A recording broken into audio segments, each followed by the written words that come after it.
जब संविधान कहता है सबको समान अवसर मिलना चाहिए, भाईचारा भी होना चाहिए, नैतिकता भी होनी चाहिए, तो ये तो तभी होगा ना जब हमारी कम से कम स्कूलिंग, खासतौर पे प्राइमरी की स्कूलिंग, इसमें पूरी तरीके से नैतिक शिक्षा के ऊपर जोर होगा। क्या खाना, क्या नहीं खाना, क्या पहनना, क्या नहीं पहनना, क्या देखना, क्या नहीं देखना। अल्टीमेटली ये संविधान तो भारत का है, ये अमेरिका अरब का संविधान थोड़ी है। ये संविधान भारत का है, तो स्वाभाविक सी बात है भारतीय रीति रिवाज, भारतीय परंपरा, भारतीय ज्ञान विज्ञान, भारतीय जीवन शैली उसके प्रचार प्रसार के लिए। अरब या अमेरिका की जीवन शैली या अरब या अमेरिका की जीवन पद्धति के लिए नहीं है। इसको करना बड़ा आसान है। एक कानून है राइट टू एजुकेशन, जानते होंगे आप लोग, बहुत सारे लोग, जिसको आरटीई कहते हैं। कहां बना वो? पार्लियामेंट में। यानी कहां बदल सकता है वो? पार्लियामेंट में। जहां बना वहीं बदलेगा, वहीं बिगड़ेगा। अगर इस राइट टू एजुकेशन में एक शब्द जोड़ दिया जाए, इक्वल, तो ये क्या बन जाएगा? Right to equal education.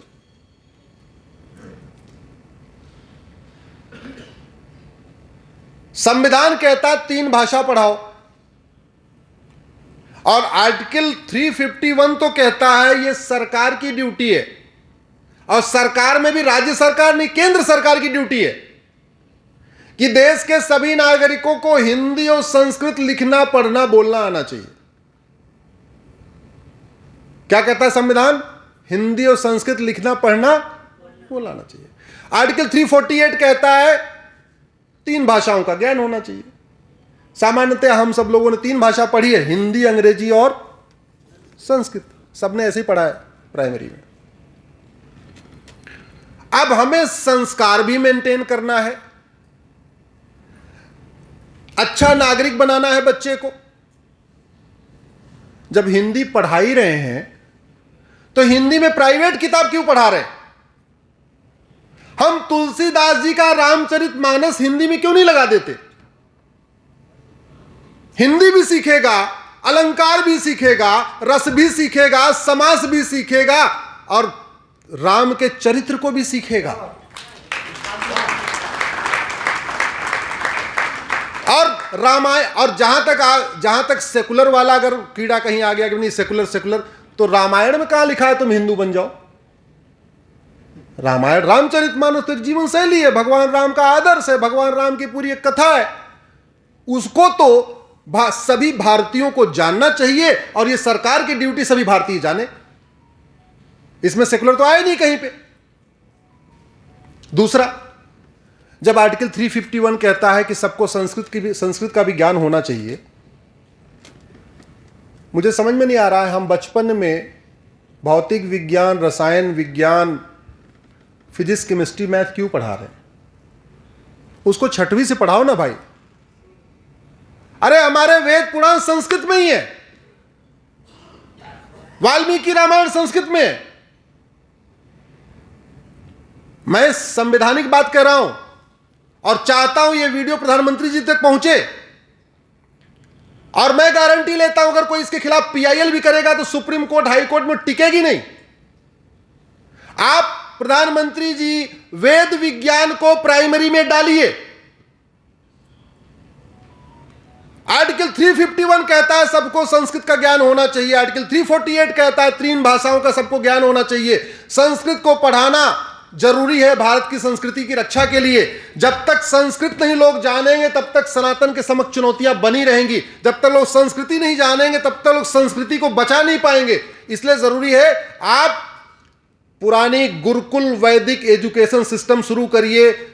शुरुआत के प्राइमरी में केवल आप उसको योग विज्ञान, वेद विज्ञान, यज्ञ विज्ञान, स्वास्थ्य विज्ञान, इंद्रिय विज्ञान, सेंसस पे कंट्रोल, ये बताइए, पढ़ाइए। प्राइमरी में बच्चे को डॉक्टर इंजीनियर मत बनाइए। अमेरिका ने बना के देख लिया डॉक्टर इंजीनियर, रोज वहां पे छोटे छोटे बंदूक आके बच्चे आके बंदूक लेके घूम रहे। और मैं गारंटी के साथ कहता हूं अगर हमने प्राइमरी में वेद विज्ञान को अनिवार्य कर दिया, वेद पुराण को अनिवार्य कर दिया, देखते देखते पूरी दुनिया इसको अडॉप्ट कर लेगी, क्योंकि पूरी दुनिया परेशान है।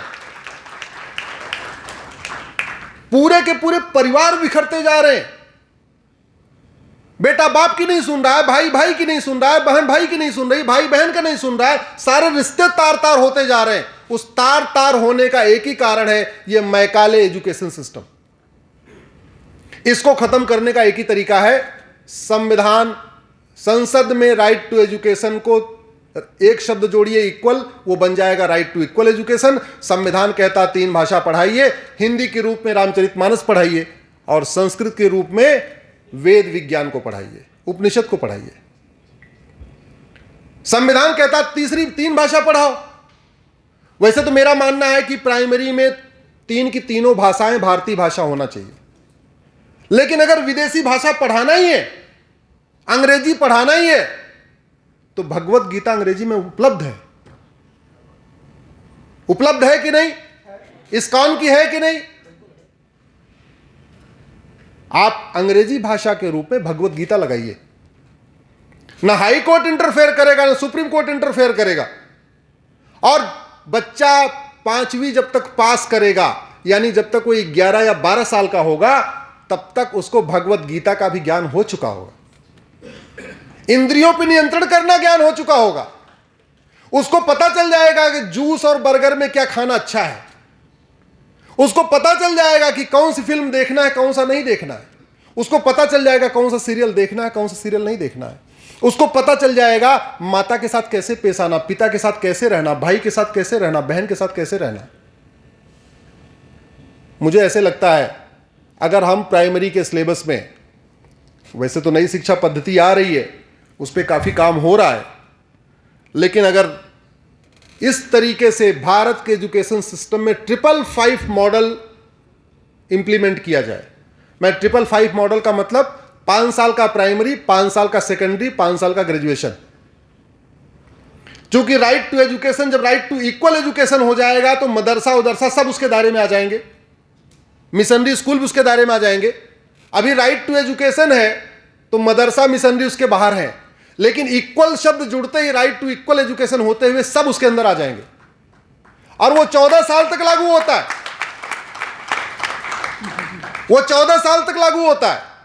इसका मतलब 14 साल तक के बच्चों को आप वेद पुराण पढ़ाइए, गीता रामायण पढ़ाइए, उपनिषद पढ़ाइए।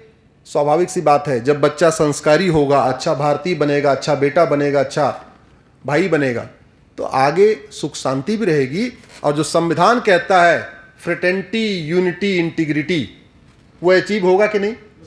होगा कि नहीं?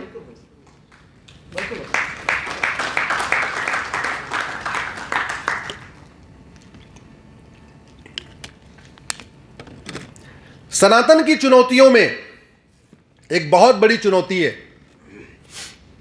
जातिवाद, भाषावाद और क्षेत्रवाद। राजेश जी ने मुझे सनातन के समक्ष चुनौतियों पे ही बोलने के लिए किया है, तो इसलिए मैं आज चुनौतियों पे बोलूंगा और उसके समाधान की बात करूंगा। क्योंकि कहते नहीं, बीमारी की चर्चा करने से बीमारी खत्म होती है क्या? जोर से बोलिए जरा, जब तक उसकी दवा न दी जाए।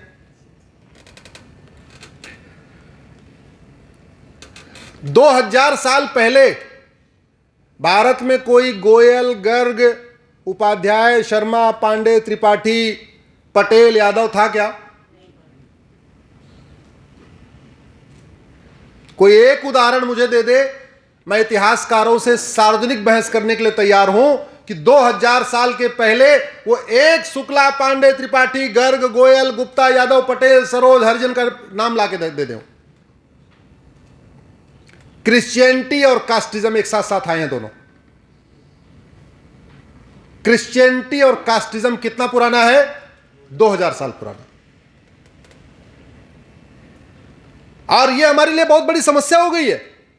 खास तौर पे ओटजीवी नेताओं ने इसको बहुत बढ़िया तरीके से इसको फायदा अपने हक में लिया है। ये सत्ताजीवी, ओटजीवी नेता हमें एक नहीं होने दे रहे हैं। तो पहला तरीका तो यह है, उनकी जुताई, गुड़ाई, निराई, खरपतवार की सफाई, पहले उनको पलायन करवाओ। लेकिन आपस में हमारा प्यार बढ़िया रहे, इसके लिए भी हमें कुछ करना पड़ेगा। भारत में टोटल 10,000 जातियां हैं। कम से कम 100 उपजाति तो बनियों में ही है, 500 के आसपास ब्राह्मणों में। जैसे हम लोग उपाध्याय हैं, हमारे जो पूर्वज चटगांव गए वो चट्टोपाध्याय हो गए, हमारे जो पूर्वज बंदगांव गए वो बंदोपाध्याय हो गए, हमारे जो पूर्वज गंगा सागर गए वो गंगोपाध्याय हो गए, हमारे जो पूर्वज हावड़ा कलकत्ता गए वो मुखोपाध्याय हो गए। बाद में सुनिए, जब अंग्रेज आए तो उनको छोटा छोटा नाम लेने की आदत है, वो लंबा नहीं बोलते। तो चट्टोपाध्याय जी को चटर्जी, बंदोपाध्याय जी को बनर्जी, मुखोपाध्याय जी को मुखर्जी, गंगोपाध्याय जी को गांगुली। एक हम ही है जो उपाध्याय के उपाध्याय हैं। भैया 2000 साल पहले या 2.5 मान लीजिए, जो चंद्रगुप्त वाला पीरियड आया थोड़ा उससे और पहले जाइए, हमारे देश में जाति, हम लोग जाति थी नहीं तो लगाएंगे कहां से? तो या तो राम शंकर, भोला राम ऐसे नाम लिखते थे, अदरवाइज गोत्र लगाते थे। और गोत्र का मतलब क्या? एक गौशाला है, चूंकि गुरुदेव यहां बैठे हुए हैं, ऋषि भारद्वाज की गौशाला है। अब ऋषि भारद्वाज की जी की गौशाला में गाय का दूध निकालने वाला भी भारद्वाज, गाय को नहलाने वाला भी भारद्वाज, ऋषि भारद्वाज के लिए फूल लाने वाला भी बाद में भारद्वाज कहलाया, जो उनकी रक्षा करता था आश्रम का वो भी भारद्वाज, जो भारद्वाज जी को पैसे लाकर देता था वो भी भारद्वाज। आश्रम थे, कश्यप ऋषि, भारद्वाज ऋषि, अत्रि ऋषि, गर्ग ऋषि, ऐसे आश्रम। तो उनकी गौशाला में उनसे कनेक्टेड जो भी लोग थे वो सारे वही लिखने लग गए। जैसे गर्ग ऋषि थे, सामान्यतया वैश्य में बहुत सारे लोग गर्ग लिखते हैं, तो ब्राह्मणों में भी गर्ग, क्षत्रियों में भी गर्ग, वैश्य भी गर्ग, और हमारे दलित भाई भी गर्ग, चारों वर्णों में गर्ग, चारों वर्णों में। मैं भारद्वाज हूं, मैं पिछले संडे को सिरोही में था। मैंने कहा भाई भारद्वाज कोई है क्या? एक आदमी ने हाथ उठाया, राजस्थान में था। बोले क्या हो? बोले जी मैं स्वर्णकार हूं। अच्छा, हाँ भारद्वाज गोत्र। मैं प्रयाग का हूं, वहां पे ब्राह्मणों का गोत्र भारद्वाज है, अयोध्या में क्षत्रियों का गोत्र भारद्वाज है, मुजफ्फरनगर में दलितों का गोत्र भारद्वाज है। क्या बात। अगर हम इस जाति प्रथा को मिटाना चाहते हैं तो हमें थोड़ा त्याग करना पड़ेगा, और त्याग करना पड़ेगा हमें अपनी जाति का। बहुत बड़ी चुनौती हो चुकी है हमारे लिए। आज से हम अपने घर में आने वाले नौनिहालों का गोत्र लगाना शुरू कर दें तो जो अभी 10,000 टुकड़े में बटे हैं हम 100 में आ जाएंगे। क्या बात है। अभी हम 10,000 टुकड़े में बटे हुए हैं, हम 100 में आ जाएंगे। 100 में टोटल गोत्र 100 है। और चलिए यहां पे कुछ लोग हैं क्या? किसी का गोत्र बताइए जरा। वशिष्ठ। आप हैं क्या? वैश्य है, ब्राह्मण है? ब्राह्मण। आप? गोयल। गर्ग। अभी बाद में भोजन के समय यही चेक करिएगा, यहीं आपको चारों वर्णों में कॉमन गोत्र मिलेगा। जो गोत्र केरल में है वही कश्मीर में है, वही तमिलनाडु में है, वही बंगाल में है। यानी अगर हम गोत्र लगाना शुरू करें तो भारत से क्षेत्रवाद खत्म हो जाएगा। ये बंगाली, बिहारी, तमिल वाला झगड़ा ही खत्म, क्योंकि जो गोत्र तमिलनाडु के रेड्डी का है वही गोत्र यूपी वालों का भी। अगर हम गोत्र लगाना शुरू कर दें, भाषावाद खत्म, क्योंकि जो बंगाली बोलने वालों का जो गोत्र है वही हिंदी बोलने वाला का गोत्र है, वही कश्मीरी बोलने वाला का गोत्र है, वही गुजराती बोलने वालों का गोत्र है। और स्वाभाविक सी बात है, जातिवाद तो खत्म होगा ही होगा। तो अगर हम जाति, भाषा, क्षेत्र की बेड़ियां तोड़ना चाहते हैं, जाति भाषा क्षेत्र के आधार पर बटे हुए लोगों को जोड़ना चाहते हैं। मैं आप लोगों से हाथ जोड़ के निवेदन करता हूं, अपने अपने बच्चों का गोत्र लगाइए, और गोत्र नहीं पता तो थोड़ा गूगल कर लीजिए, और मैं कहता हूं जो ऋषि आपको अच्छे लगते हैं वही अपना गोत्र लगा दीजिए।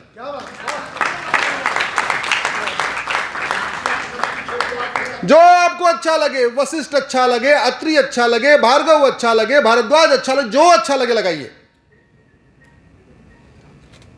हमारे वैदिक काल में जातियां नहीं थी, केवल गोत्र थे, और हमारे वैदिक काल में केवल समगोत्री विवाह नहीं होता था, बाकी सबका विवाह होता था।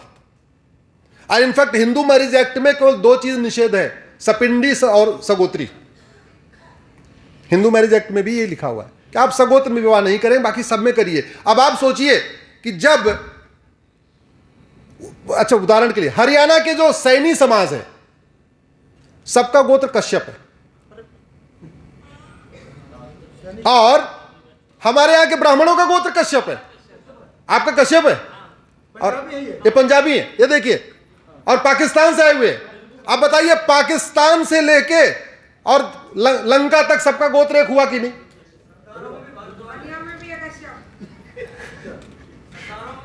लो, सरदार भी भारद्वाज होते, कह तो रहा हूं भैया, गोत्र लगाइए। हिंदुओं में जातियों का भेद नहीं खत्म होगा, बल्कि बौद्ध भी एक हो जाएंगे, सिख भी एक हो जाएंगे, जैन भी एक हो जाएंगे, हिंदू तो एक होंगे ही होंगे। इसलिए मैं अब आप जैसे धर्मगुरुओं से हाथ जोड़ के निवेदन करता हूं, आप लोग केवल एक मुहिम शुरू करिए, क्योंकि हमारी बात का उतना प्रभाव नहीं होगा। हमें तो लोग कहेंगे वकील है, ये सब क्या बातें कर रहा है, लेकिन आपकी वो लोग बात मानेंगे। इस देश के सभी धर्मगुरुओं से मैं निवेदन करता हूं, केवल प्लीज जो 2000 साल पहले चीज शुरू हुई उसकी एक्सपायरी खत्म, उसको समझ लीजिए एक्सपायर हो गई। आने के वाले टाइम में जब सब लोग गर्ग लगाना शुरू करेंगे, अपना गोत्र लगाना शुरू करेंगे, अगले 20 साल के बाद जो आज की जनरेशन है, जब 20 साल बाद वो युवा हो जाएगी, पूरी तरीके से जुड़ी हुई होगी। ना उसमें जातिवाद होगा, ना भाषावाद होगा, ना क्षेत्रवाद होगा, अलगाववाद होगा ही नहीं उसमें। तो सनातन संस्कृति के समक्ष जो चुनौतियां हैं, जातिवाद, भाषावाद, क्षेत्रवाद का, उसका इलाज है गोत्र लगाइए। और सनातन संस्कृति के समक्ष जो चुनौतियां हैं, जिहाद, मजहबी उन्माद, कट्टरवाद, धर्मांतरण के लिए, उसके लिए समान शिक्षा लागू करिए। प्राइमरी में सबको पढ़ाइए, न कोई सुप्रीम कोर्ट रोकेगी, न हाई कोर्ट रोकेगी। आप भगवत गीता, वेद पुराण और रामचरितमानस को 3 भाषा के रूप में त्रिभाषा फार्मूले के अंतर्गत इंप्लीमेंट करिए। देखिए, अपराध भी कम होगा, भ्रष्टाचार भी कम होगा, जिहाद भी कम होगा, कट्टरवाद भी कम होगा, मजहबी उन्माद भी कम होगा, और धर्मांतरण भी कम होगा। धर्मांतरण रोकने के लिए एक काम और करना पड़ेगा। देखिए, बीमारी बड़ी होती है तो एक टैबलेट से काम नहीं चलती। जैसे सरदर्द है, 1 गोली खा लिया, बुखार है 2 गोली खाया, लेकिन कैंसर है उसमें तो 3-4 गोली लेनी पड़ती है, कई बार तो थोड़ा कीमोथेरेपी भी करानी पड़ती है।